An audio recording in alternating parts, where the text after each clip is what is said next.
حضرات اولیاء کرام رحمہم اللہ تعالی اور حضرات صوفیاء کرام جو محنتیں کرتے ہیں اس کا حاصل یہ ہے کہ دل سے دنیا کی محبت نکل جائے، آخرت کی عظمت اور آخرت کی محبت، خدا کا خوف اس کے اندر پیدا ہو جائے۔ ایک دل کے اندر دو چیزیں جمع نہیں ہو سکتی۔ کسی کے دل میں آخرت کی محبت بھی ہو اور دنیا کی محبت بھی ہو، ایسا نہیں ہو سکتا۔ اگر دل میں دنیا کی محبت ہے، اس دل کے اندر آخرت داخل ہوتی ہی نہیں۔ آخرت بہت غیرت والی، شرم والی، حیا والی ہے۔ دنیا بے شرم، بے غیرت، بے حیا ہے۔ یہ ممکن ہے کہ کسی کے دل کے اندر آخرت ہو اور پھر وہ دنیا وہاں داخل ہو تو آخرت وہاں سے رخصت ہو جاتی ہے، لیکن آخرت جس دل کے اندر دنیا بسی ہو وہ داخل ہی نہیں ہوتی۔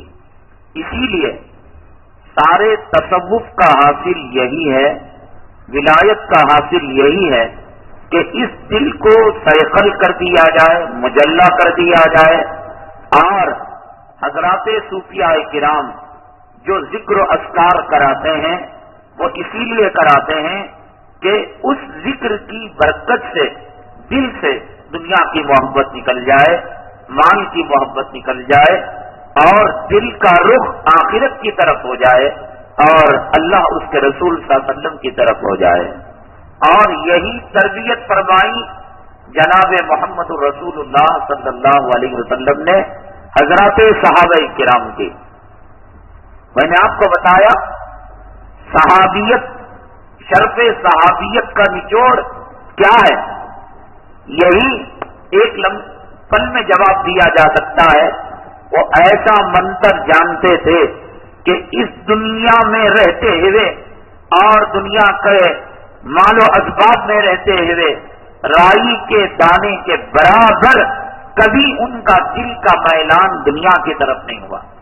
اور کبھی شروع میں ایسا ہوا ہے، مال غنیمت آیا، مسجد نبوی صلی اللہ علیہ وسلم نے صحن کے اندر اس کا ڈھیر لگا دیا گیا، اور حضرات صحابہ کرام، ایک فطری بات ہے، میں نے کہا انسان کی طبیعت کے اندر اللہ نے یہ بات رکھی ہے، زُيِّنَ لِلنَّاسِ حُبُّ الشَّهَوَاتِ مِنَ النِّسَاءِ وَالْبَنِينَ وَالْقَنَاطِيرِ الْمُقَنطَرَةِ مِنَ الذَّهَبِ وَالْفِضَّةِ وَالْخَيْلِ الْمُسَوَّمَةِ وَالْأَنْعَامِ وَالْحَرْثِ، کھیتی باڑی کے بارے میں، چوپایوں کے بارے میں، سونے کے بارے میں، چاندی کے بارے میں، مال کے بارے میں، عورت کے بارے میں، دولت کے بارے میں، اللہ نے خود انسان کی طبیعت کے اندر یہ بات رکھی ہے۔